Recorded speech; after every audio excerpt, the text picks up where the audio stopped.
పవన్ కళ్యాణ్ని విమర్శిస్తే పవన్ కళ్యాణ్ ఎవరు అసలు? ఏం విమర్శిస్తే ప్రాబ్లం ఏంటి?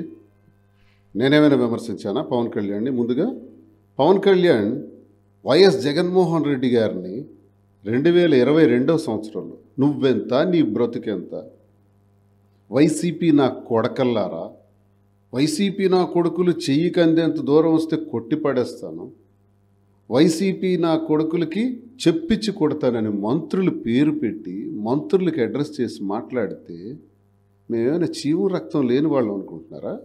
లేకపోతే చూస్తూ ఊరుకుంటాం అనుకుంటున్నారా? వైఎస్ఆర్ కాంగ్రెస్ పార్టీ కార్యకర్తలకి విమర్శిస్తూ, మంత్రులకు విమర్శిస్తూ, సాక్షాత్ అప్పటి ముఖ్యమంత్రి జగన్మోహన్ రెడ్డి గారికి విమర్శిస్తే ఇంచుమించు ఇదే నెల 11వ నెల 22వ సంవత్సరం 15-16 తారీఖుల మధ్యలో నేను వెంటనే రెస్పాండ్ అయ్యాను. ఎప్పుడు? పవన్ కళ్యాణ్ విమర్శించిన తరువాత రెస్పాండ్ అయ్యాను.